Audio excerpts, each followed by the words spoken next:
Oi, gente. A gente está aqui no primeiro webinar do Safer Lab, né? O primeiro gravado, porque a gente já teve algumas apresentações aí dos grupos.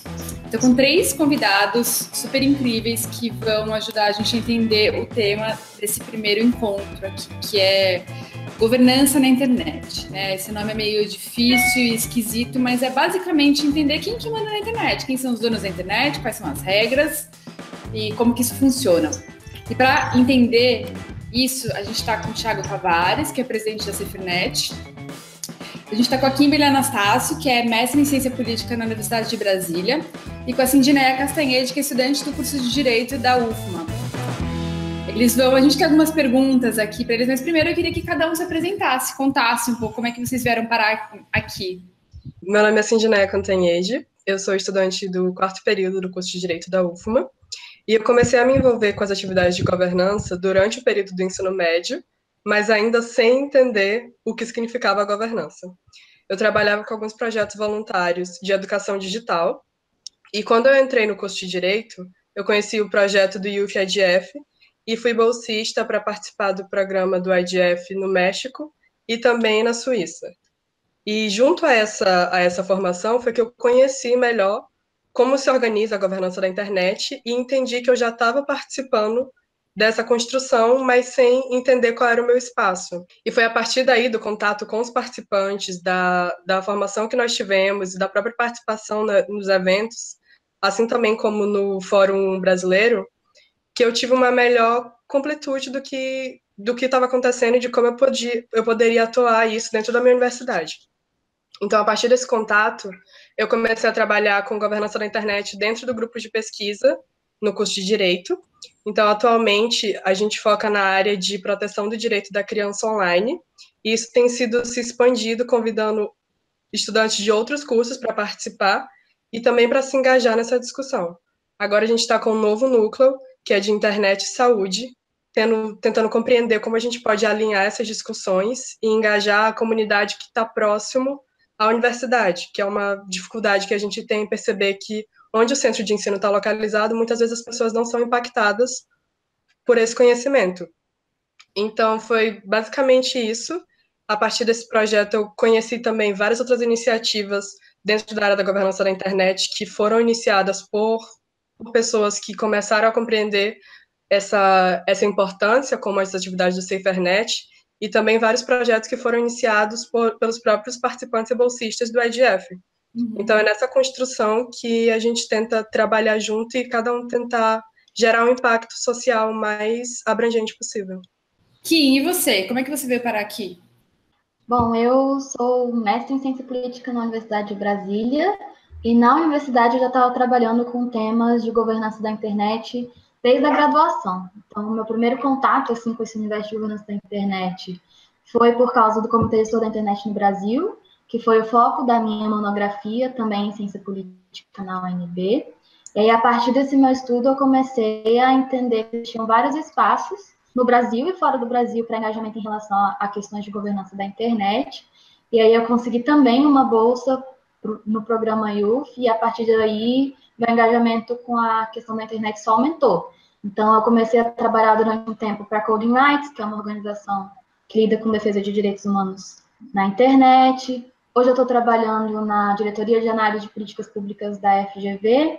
E aí foi isso. Desde que eu comecei a estudar um pouco o tema, não parei, me engajei em alguns grupos também de participação de jovens, então Observatório da Juventude, coisas assim. E aí hoje, mesmo falando na minha capacidade pessoal aqui, eu acho que foi esse caminho sem volta que começou lá no início e até hoje me manteve. Thiago, e você? Eu vim parar aqui numa história muito parecida com o que vocês começaram, né? Se eu voltar no tempo, eu vi na fala de vocês a minha realidade quando eu tinha 24, 25 anos. Eu estava no último ano da faculdade, tinha feito um concurso para professor, tinha acabado de me tornar professor assistente de Direito e Informática, eu gostava muito de temas relacionados à internet, e ao invés de advogar ou de trabalhar numa empresa, eu resolvi me dedicar à pesquisa e me dedicar a defesa dos direitos humanos. E aí foi quando eu decidi fundar, junto com outros colegas da faculdade, a SaferNet Brasil. Então, isso eu tinha 25 anos quando a SaferNet foi fundada. E nesses 13 anos a gente já fez um monte de coisa, e eu já me envolvi também com um monte de coisa, já participei de 11 IGFs, dos 12 que aconteceram, e tive e tenho o privilégio de também atuar no Comitê Gestor da Internet, eu sou conselheiro do comitê, e lá eu usei essa oportunidade para fomentar a criação do programa IUF, que é um programa que revelou a Cindneia, a Kimberly e vários outros jovens brilhantes do Brasil inteiro, que já tinham interesse em temas de internet, mas que não encontravam oportunidades para poder participar dos eventos, para poder sair do país, para poder participar ativamente de workshops, de sessões, de espaços de formulação de políticas que envolvem governança da internet. Então, acho que é por aí. Vocês todos praticamente falaram do IGF, né? O que é o IGF? O IGF é o Fórum de Governança da Internet, que é um evento organizado pelas Nações Unidas anualmente, e é um espaço para interação entre os setores para discussão de políticas de internet. Então, você tem ali como se fosse um grande congresso, um centro de debates, com representantes da sociedade civil, usuários de internet, representantes de empresas, alguns membros de organismos internacionais, também representantes de governo, que ali em uma série de debates específicos discutem soluções coletivamente para a internet. Nesses espaços também que a gente, como jovem, pode, de alguma maneira, tentar interferir e dar as nossas opiniões sobre o que a gente acha que tem que ser feito em relação à própria internet. Aí eu já vou entrar um pouquinho nos temas que a gente vai discutir, né? Porque já tem a ver com isso. O primeiro tema é a gente conversar um pouco sobre se existe separação entre o mundo offline e o mundo online, né? As regras que valem no mundo offline também valem para a internet? São exatamente as mesmas regras, né? Como que funciona isso? Eu acho que a única coisa que muda é o comportamento de algumas pessoas. As regras são rigorosamente as mesmas. Inclusive, as Nações Unidas reconheceram recentemente que os mesmos direitos que valem para o mundo offline também devem ser aplicados e devem ser respeitados nos ambientes online. Acontece que, pelo fato de não ser presencial, de não ser tete-a-tete, de ser uma mediação, de serem relações humanas que estão sendo mediadas ali por uma tecnologia, estão sendo a distâncias, acontece que muitas pessoas acabam se comportando na rede de forma diferente da que se comportaria numa interação tete-a-tete. Então, isso acaba dando margem a certos comportamentos, por exemplo, manifestações de ódio, discurso de ódio e todas as questões relacionadas a preconceito, discriminação. Os conteúdos na internet, eles são persistentes, ou seja, uma vez na rede, provavelmente vai continuar na rede, sempre na rede, porque é difícil você garantir que o conteúdo que vazou ele seja removido de toda a internet. E, claro, cada vez mais a internet está suscetível a processos de captura, né? Captura por empresas, captura por grupos, por agências de marketing, agências de inteligência, por pessoas que querem usar a rede como uma ferramenta de controle social. Os governos querem usar a internet cada vez mais como um instrumento de guerra. Então, a internet ela tem essas várias facetas, mas o fato é, quem é o dono da rede? Eu diria o seguinte, ninguém é dono e todo mundo é dono, porque a rede ainda é construída pelas pontas, em que pese você ter cada vez mais espaços fechados nas redes, e aí é importante distinguir a internet das plataformas, né? Internet não é Facebook, por mais que muita gente confunda a internet como sinônimo de Facebook, mas a internet ela é muito maior do que uma rede social específica. E esses ambientes, essas plataformas são, na verdade, intranets, né? São grandes espaços fechados, ambientes controlados, que têm regras próprias, e essas regras, sim, são definidas pelo dono da plataforma, elas não são definidas pelo IGF, não são definidas não são orientadas pelo interesse público nem pelas políticas públicas, são espaços privados, é como se fosse um clube, mas elas, de alguma forma, são influenciadas também pelo debate que acontece nessas arenas de governança, porque, de alguma maneira, na medida em que esses espaços eles se tornam tão relevantes como espaços de debate público, eles também acabam tendo que necessariamente serem permeáveis, né, e permeáveis ao controle social, permeáveis à própria regulação, e permeáveis também ao accountability, né, que a sociedade exige de qualquer atividade empresarial. Pelo que você falou, dá para entender que tem várias camadas de regras, né? Eu queria que você explicasse um pouquinho o que define essas camadas, né? Desde lá de cima, os direitos mais básicos de todos, até pormenores do que pode e que não pode postar, né? Como funcionam essas regras? Quem define as regras da internet? A questão é que a internet, assim como a sociedade como um todo, ela é complexa. Então, o que você define como certo ou errado aqui no Brasil não necessariamente vai ser o que é certo e errado para uma comunidade indígena em outra localidade, por exemplo. Então, essa questão de direitos e deveres na internet, ela é sempre bastante cuidadosa, ainda mais quando a gente pensa que, como a internet ela é a rede de computadores conectados globalmente, você pode ter ali alguns conflitos e alguns problemas em relação ao que você pode ou não pode fazer, a depender do contexto. Eu acho que a questão que fica mais latente quando a gente pensa nessa complexidade e na própria forma como a internet opera, é a gente pensar que, bom, a internet, como o Thiago falou, ela é de todos e para todos, ou seja, a gente não consegue ter uma única pessoa, um único país ou uma única organização controlando tudo da internet ou definindo o que a internet tem que ser. Ao mesmo tempo, como a internet é algo que é feito por pessoas humanas e a humanidade ela funciona assim, existem hierarquias de poder aí envolvidas e existem também problemas que são os problemas que a gente vê na nossa própria sociedade. Então, quando você tem, por exemplo, um discurso de ódio, ou uma censura, ou o uso da internet para tentar cercear a liberdade de expressão e esse tipo de coisa.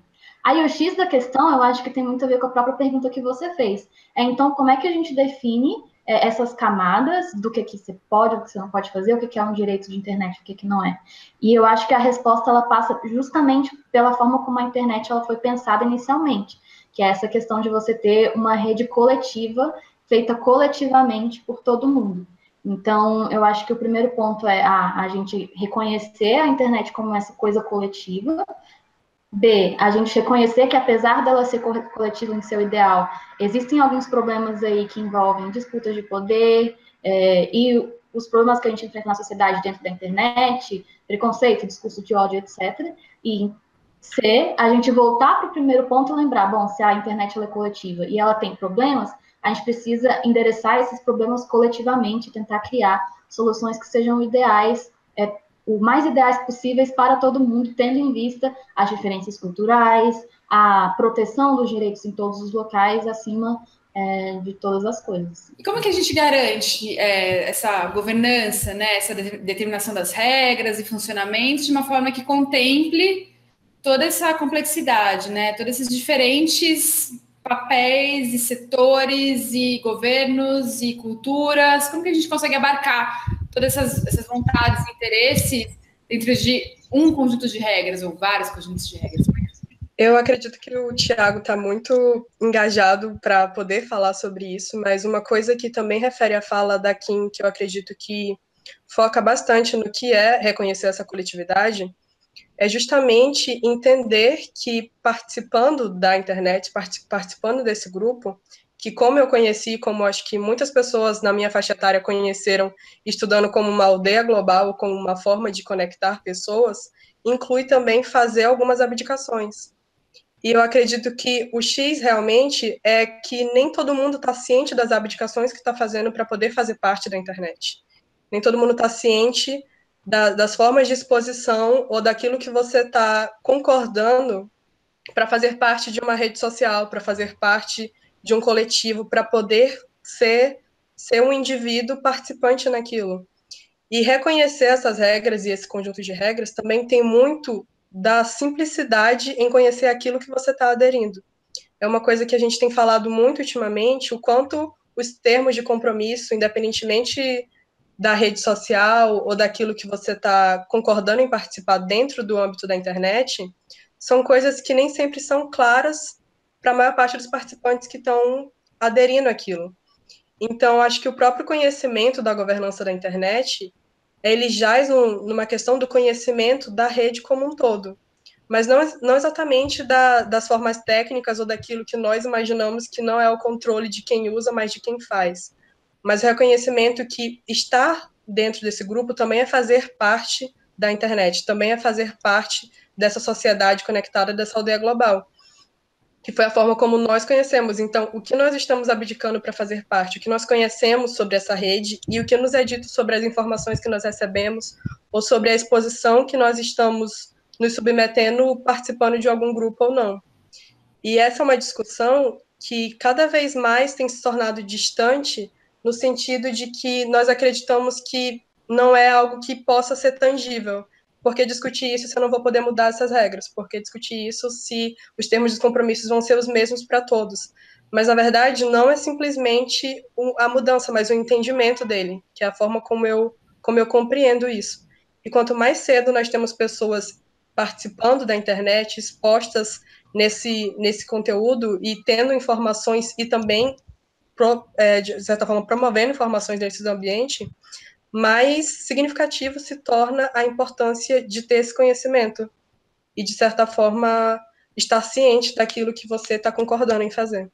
Pensando nisso que você falou, que tipo de controle ou de autonomia ou de possibilidade de mudar as regras o cidadão comum, o usuário, tem nesse contexto, né? De que maneira a gente consegue diminuir a distância entre nós, os usuários, pessoas que usam a internet normalmente, e os fazedores de regras, né?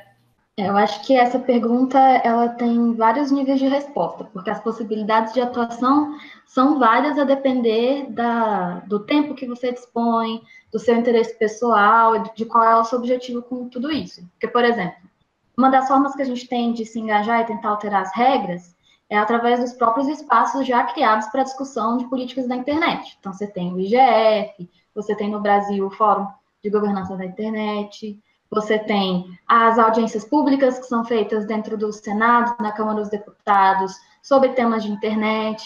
Então, você tem esses espaços formais, onde as discussões sobre internet acontecem, que tem, em alguma medida, algum espaço para participação popular. Só que a gente sabe que esses espaços são muito técnicos, você tem que estar trabalhando nesse tema para você conseguir entender, você tem que ter os recursos para poder participar, e nem sempre isso é algo que vai atrair a atenção de todo mundo que é usuário da internet simplesmente, embora boa parte das pessoas, eu acredito, se preocupem com questões de internet. Então, qual seria uma outra maneira para você tentar se engajar, se não diretamente indo lá nos espaços de tomada de decisão? Eu acho que uma outra maneira que tem ficado mais clara agora é a própria questão da pressão popular e da demanda popular por mudança. Poder para o povo, assim, querendo, basicamente. Porque você teve, por exemplo, agora recentemente, um escândalo de dados pessoais envolvendo o Facebook, que é o lance do Cambridge Analytica, que foi basicamente o uso massivo de dados sem autorização por parte de um terceiro, uma empresa terceira, de dados do Facebook para tentar mapear e alterar aí resultados eleitorais, etc. Quando esse tipo de coisa alcança o público e é massificado, todo mundo começa a falar e reclamar. Você teve, por exemplo, Mark Zuckerberg, o CEO do Facebook, indo ao Congresso nos Estados Unidos e tendo que ficar 10 horas respondendo questões de privacidade. O segundo viés, que foge desses espaços formais, é a própria demanda popular por mudança das plataformas. Então, se você está vendo muito discurso de ódio no Facebook, você, como usuário e consumidor do Facebook, você tem que demandar alguma mudança dessa plataforma. Provedor de internet, a mesma coisa. Então, acho que o segundo viés é esse engajamento diário, cotidiano mesmo, de demanda por algo que você está consumindo. Eu queria entender, assim, no mundo offline, a gente tem a Constituição que dita nossos direitos mais básicos, né? E tudo aquilo que fica debaixo dela. E na internet? Tem a Constituição também? O que mais tem, né? Quais são as regras mais básicas para todos os usuários, ou todas as pessoas, né, que estão na internet? Na internet, a gente tem, claro, todos os direitos garantidos pela Constituição Federal e, mais ainda, a gente tem todas as garantias e todos os direitos que são consagrados nas convenções e acordos internacionais em matéria de direitos humanos que foram ratificados pelo Brasil, mas também por mais de 160 países. Então, por exemplo, a Convenção para a Proteção dos Direitos da Infância vale também para a internet, tanto que tem um protocolo específico facultativo à convenção que fala sobre a questão da divulgação de imagens de abuso sexual de crianças e adolescentes, convenção para a eliminação de todas as formas de racismo, de intolerância e discriminação racial. A gente tem a própria Carta das Nações Unidas, que no artigo 19 estabelece a garantia à liberdade de expressão, direitos como privacidade. Todos esses direitos humanos que são fundamentais, eles devem ser respeitados na internet. E, no plano doméstico, a gente tem uma lei específica, que é o Marco Civil da Internet, que estabelece direitos e deveres de usuários, empresas, poder público, no que diz respeito ao uso e desenvolvimento da internet no Brasil. Então, o Marco Civil ele está estruturado em 3 pilares: neutralidade de rede, liberdade de expressão e privacidade. E esses direitos são direitos fundamentais que devem ser respeitados, devem ser garantidos. Então, não resta dúvida, quando alguém lhe perguntar quais são as leis que valem para a internet, são as leis que valem para o mundo real, para o mundo offline. A internet é o mundo real. A internet não é um mundo paralelo, não é uma coisa, um lugar onde você se transporta e vai viver uma realidade paralela. Não. A internet é uma rede de pessoas conectadas por dispositivos. E as interações, a única coisa que muda é que as interações não são presenciais. Mas o resto é o que vale nas leis em vigor. A lei que criminaliza o racismo, por exemplo, ela é de 1989, ou seja, ela foi aprovada e está em vigor antes da internet comercial chegar no Brasil. E ela continua valendo. E tem gente presa no Brasil porque usou uma rede social para praticar crimes de racismo, por exemplo. Eu ia perguntar isso, como é que os direitos, né, de proteção mais básicos às pessoas, direitos humanos, são aplicados na internet? Assim?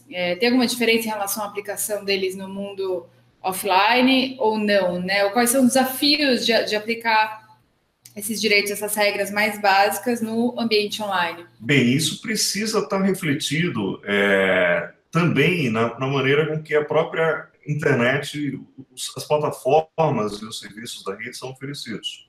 A Kimberly, por exemplo, tem uma pesquisa muito interessante em que ela fala da importância da arquitetura e desde do design do código das plataformas embutirem princípios e noções de direitos humanos. Eu acho que essa é uma possível alternativa e, sobretudo, os termos de serviço das plataformas, que é o ambiente onde a maioria dos usuários está conectado pela maior parte do tempo. Esses termos de serviço, eles precisam ser aderentes, precisam ser coerentes e precisam reforçar as noções básicas de direitos humanos e direitos fundamentais. Não é admissível que um termo de uma plataforma seja tolerante, por exemplo, com conteúdo racista. Por quê? Porque isso viola convenções internacionais, isso viola a Constituição brasileira, isso viola o paradigma civilizatório que a humanidade atingiu. Então, as empresas precisam garantir que esses estándares estejam refletidos nos seus termos de uso e precisam também garantir que esses termos de uso sejam enforceable, ou seja, sejam aplicados, sejam fiscalizados, sejam efetivamente implementados. Se você tem uma legislação sobre racismo que já é capaz de abarcar os problemas de racismo que ocorrem dentro da internet, a gente precisa que os legisladores e que os juízes compreendam e saibam como aplicar, então, essas regras que já são estabelecidas no ordenamento jurídico nacional para o contexto da internet. Para não correr o risco da gente, por exemplo, ter deputados ou deputadas tentando reinventar a roda e criar projetos de lei específicos para a internet, que às vezes acabam, na verdade, tendo um efeito contrário, aumentando censura ou coisas assim. Então, ao mesmo tempo que a gente tem que ter as plataformas cuidando, por exemplo, para que os seus termos de uso e o seu software não seja enviesado ou não seja injusto com direitos humanos, a gente precisa que os nossos legisladores e as pessoas que aplicam a legislação saibam utilizar o que a gente já existe aí no ordenamento ao nosso favor frente à própria internet. Só um complemento à fala da Kim, que eu acho que também tange bastante a minha realidade diária, é que dentro do próprio curso de Direito a gente vê essa dificuldade no aprendizado. Grande parte dos professores não tem essa compreensão no âmbito da internet para, inclusive, tratar sobre esses temas, e isso se reflete na educação dos estudantes, que futuramente vão estar atuando e que também não estão tendo esse conhecimento agora. Por isso que é tão importante as iniciativas que estão acontecendo, esse engajamento e essa promoção de conhecimento quanto a isso, porque por mais que nós tenhamos pessoas engajadas em conhecer e em atuar na governança da internet, não necessariamente são essas pessoas que estão deliberando as decisões que afetam a governança da internet. Então, acho que é algo muito importante quando a gente fala sobre essa construção. Não apenas de criar algo novo, mas de reconhecer aquilo que nós temos que pode ser adequado, que pode ser aplicado, e que, de certa forma, já pode se tornar uma eficiência quanto à proteção da internet e das pessoas, especialmente, que utilizam. Vocês podem dar um exemplo concreto de alguma iniciativa legislativa aqui do Brasil e que colocou em risco os direitos humanos mais básicos, assim, que por mais que ela tivesse sido bem intencionada, acabou esbarrando em algum direito humano, assim, isso, queria que vocês dessem algum exemplo concreto, assim, para a gente conseguir visualizar. Havia um projeto de lei que, para tentar evitar que crianças tivessem acesso a conteúdo pornográfico ou erótico na internet, criava um cadastro que, para você acessar a internet, você ia ter que logar ali com o seu cadastro. Se você fosse maior de idade, você ia ter acesso a todos os sites, né? Se você fosse menor de idade, aí você não ia ter. Isso, quando você fala para qualquer pessoa que entende um pouco de como funciona a internet, a pessoa vai entender que isso é impossível. Imagina você, para tentar entrar no Google, ou para você acessar o seu e-mail, você precisar entrar com login, com seu CPF, para tentar acessar a internet. Não faz sentido algum. Mas para a pessoa que apresentou, fazia muito sentido tentar proteger crianças a partir dessa lógica. Esse é só um dos exemplos que a gente teve. A gente tem outros exemplos que, para tentar identificar criminosos, por exemplo, quando alguém usa uma rede pública de Wi-Fi para cometer um ilícito, e aí, sei lá, desde venda de coisas indevidas na internet até, sei lá, um crime de racismo, por exemplo, através do Facebook. E aí querem, então, que as pessoas que colocam Wi-Fi público tenham um registro de tudo e de todos que estão ali acessando aquela rede. Isso é extremamente problemático, não só porque para a pessoa que está colocando Wi-Fi isso passa a ser bastante custoso e ela começa a se responsabilizar também pelo que acontece na rede, mas também tem o potencial de censura, porque a gente parte do pressuposto de que é positivo você poder acessar a internet sem necessariamente você ter que se identificar. Isso é importante, por exemplo, para pessoas vulneráveis que, quando são identificadas, sofrem consequências. Então, estou pensando em transexuais ou em alguns ativistas que precisam ter a sua identidade protegida, ou coisas desse tipo. Então, aí é outra medida, que a ideia era só tentar identificar pessoas que estão cometendo ilícitos, mas que, ao mesmo tempo, por não compreender como a internet funciona, não consegue alcançar o objetivo de uma maneira ideal. Assim. Esses são só dois dos vários exemplos que eu sei que existem por aí. Vou te dar dois exemplos apenas, que me vieram à mente aqui. Importância do anonimato. A SaferNet, por exemplo, ela não existiria se o anonimato fosse proibido. Por quê? Porque um dos principais projetos da SaferNet, que é o que motivou a fundação o que me levou a fundar a instituição há 14 anos atrás, foi criar um canal de denúncias. E no Brasil, ninguém quer se identificar para fazer uma denúncia. A denúncia tem que ser anônima. E sem denúncia, não tem investigação. Sem investigação, não tem responsabilização. E a denúncia depende do anonimato. Então, se você proíbe o anonimato, você compromete todo um ciclo de apuração e responsabilização de quem usa a internet para praticar crimes contra crianças e adolescentes, crimes de racismo, de abuso sexual, exploração sexual e assim por diante.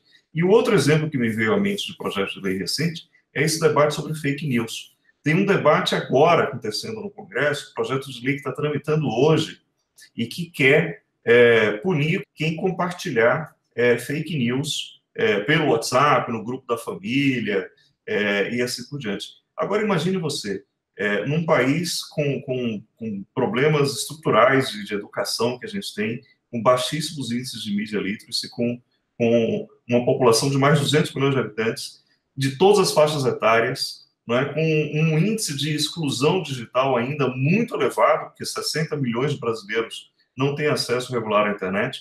Como é que você quer aprovar uma lei que pode colocar na cadeia quem compartilhar uma notícia sem checar? A população sabe checar notícia, sabe checar a fonte de uma notícia, sabe checar a credibilidade de uma notícia. Você vê até mesmo pessoas esclarecidas, com curso superior, profissionais até de imprensa, eu já vi compartilhando fake news. Imagine uma senhora de 70 anos, de 60 e poucos anos, né? A nossa avó, os nossos pais, que não tem, enfim. Então, coisas que acontecem, que são propostas no Congresso e que são inconsistentes com padrões de direitos humanos universalmente aceitos. Queria que vocês três dessem uma palavra de 1 minuto, 2 minutinhos, para os jovens que estão participando do Safer Lab e que querem colocar em prática projetos, iniciativas para promover mais diversidade e respeito aos direitos humanos na internet, né? Qual o caminho das pedras aí para vocês que já estão nessa faz tempo? Eu acho que eu podia começar falando um pouco da experiência que eu tive. Primeiro, a oportunidade que vocês estão tendo já é uma oportunidade muito única, porque é uma imersão que é muito fundamentada dentro do que a gente compreende. O pessoal que está ensinando vocês foi o pessoal que começou. Então, assim, é uma bagagem e é uma estrutura que fundamenta muito tudo aquilo que vai seguir sobre as decisões de vocês e aquilo que vocês vão começar. Uma coisa que eu acho muito importante é, primeiro, compreender o ambiente no qual você está trabalhando. Assim que eu participei do primeiro IDF, eu fiquei completamente entusiasmada com as oportunidades e como eu queria trazer aquilo, como eu queria trabalhar com aquilo. Eu estava no primeiro período de Direito e falei, vamos falar sobre jurisdição da internet, vamos criar um grupo de pesquisa sobre jurisdição da internet. E aí eu falei com uma das nossas mentoras, que era a Marília me disse, Cindy, tem como compreender a jurisdição da internet dentro do ambiente que vocês estão trabalhando agora? E foi isso que me fez refletir, será que a mensagem que eu estou querendo passar é uma mensagem que vai ser processada ou que é naquele momento importante para as pessoas que vão receber ela? E foi assim que a gente começou a estudar, junto com o grupo de pesquisa que eu atuo e as pessoas que estão trabalhando nessa área, o que poderia ser mais viável e o que poderia ser mais efetivo dentro daquele ambiente. Então, a gente percebeu que a proteção das crianças online era uma coisa que incomodava muito no sentido de que as pessoas tinham pouco conhecimento e muita preocupação. Então, tanto os nossos professores tinham preocupação com o que os filhos estavam utilizando dentro da internet, tanto nós mesmos tínhamos preocupação com os nossos irmãos menores e como poder auxiliá-los e como poder ajudá-los nesse percurso de compreender e como se colocar dentro da internet. Então, o que eu tenho percebido muito é que, às vezes, grande parte das pressões sociais que geram um pouco desses projetos legislativos que a gente vê que não tem uma fundamentação eficiente, vem também de preocupações. Porque, por exemplo, a gente que estuda essa área e que está um pouco mais inteirado compreende o quanto seria uma violação restringir os sites que alguém vai poder acessar, por exemplo. Mas como o Thiago falou, e uma mãe de família que não tem conhecimento da internet, que não tem contato com a internet, que tem um filho com acesso à internet, que não tem como ajudar, que não tem como auxiliar ele naquilo. Ela não está compreendendo como auxiliar e como vai gerir aquilo. Então, muitas das vezes, proibir aquilo que nós não conhecemos se torna uma coisa muito mais simples. Então, às vezes, as pressões sociais vêm dessa falta de contato, dessa falta de conhecimento. Então, acho que o principal objetivo é, primeiro, entender quais são as preocupações da sua comunidade. Por mais que, às vezes, você tenha grande experiência e grandes ideias em uma área, às vezes você precisa ir para um caminho diferente para ter uma eficiência e para conseguir engajar as pessoas. E, a partir daí, se você tem desdobramentos que geram um impacto social e que vão muito além de você. e que podem ter outras pessoas trabalhando e atuando nessa área também. Eu acho que é mais ou menos por esse caminho. Eu concordo com tudo que a Cindy disse, que eu acho que a vivência, a experiência dela mostra muito como é possível a gente ressignificar a internet e realmente atuar da maneira como a gente entende que tem que ser feita. E eu acho que é isso, o primeiro passo ele já está dado, porque realmente participar de um curso como esse não é algo que todos os jovens podem ter, ou não é uma vivência que é compartilhada por todo mundo. E aí a questão é que a partir desse passo, a internet está aí com espaços de participação abertos, então há muito espaço para engajamento. E mesmo que você não consiga identificar que espaço é esse, ou não consiga por algum motivo se engajar agora, o bom da internet é que a gente também consegue criar espaços próprios. Então, a internet está aí para ser criada e moldada com os nossos próprios objetivos, porque afinal, se a gente não conseguir usar a internet para o nosso próprio benefício coletivo, internet para quê, né? Internet para quem, assim? Então, eu acho que é esse o pressuposto que a gente tem que ter, que a gente já é bastante privilegiado só por estarmos aqui, então tendo um curso, ou tendo até mesmo acesso à internet, e a partir disso, o uso que a gente vai ter que fazer da internet tem que ser moldado a partir dessa nossa vivência, do nosso entendimento de que há mais para ser feito do que só o que já nos é dado com as mídias sociais ou algo assim. A internet está aí para a gente contribuir, para a gente moldá-la e para a gente criar espaços de criação coletiva que façam da internet um lugar melhor e o lugar ideal, que é o que a gente sonha. Assim. E eu diria aos jovens que estão no programa isso: acreditem em seus sonhos. Acreditem que é possível, sim, por meio da colaboração, e a internet é uma ferramenta fantástica de colaboração entre pessoas. É possível transformar esses sonhos em realidade e tirá-los do papel. A gente sabe que os desafios são enormes, mas quando a gente tem perseverança, quando a gente tem determinação, a gente consegue superá-los. A internet, ela oferece as ferramentas que a gente precisa para colaborar com outras pessoas incríveis e fantásticas e brilhantes, que são as pessoas que estão fazendo parte desse programa e estão imbuídas dessa vontade de construir uma rede com mais diversidade, com mais respeito aos direitos humanos, com mais inclusão e com mais criatividade. Então, aproveitem essa oportunidade, esse espaço de colaboração, o fato de você estar conhecendo uma quantidade enorme de pessoas que, se não fosse a internet, você provavelmente não conseguiria conhecer. Eu não teria conhecido a Kimberly, não teria conhecido a Cindinéia, não teria conhecido a Tatiana se não fosse a internet. E hoje, as ferramentas disponíveis, elas são muito mais amplas e muito mais interativas e fáceis de usar do que quando eu comecei há 14 anos lá atrás. Naquela época, a gente ainda estava na web 1.0. Hoje a gente está na internet das coisas. Então, vamos usar todos esses recursos que a rede oferece para levar adiante esses projetos, levar adiante esses sonhos e transformá-los em realidade.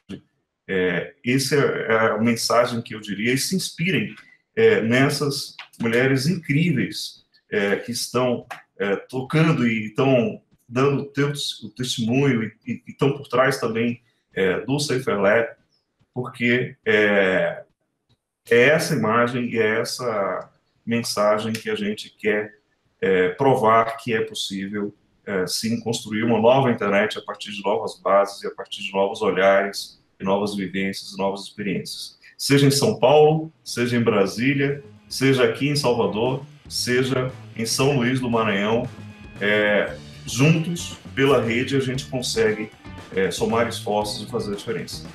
Legal, gente. Olha, muito obrigada por participar.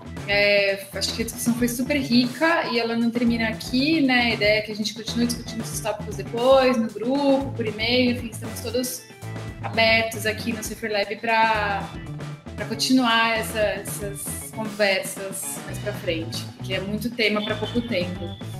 Obrigada por acompanharem e obrigada por participarem, vocês três também.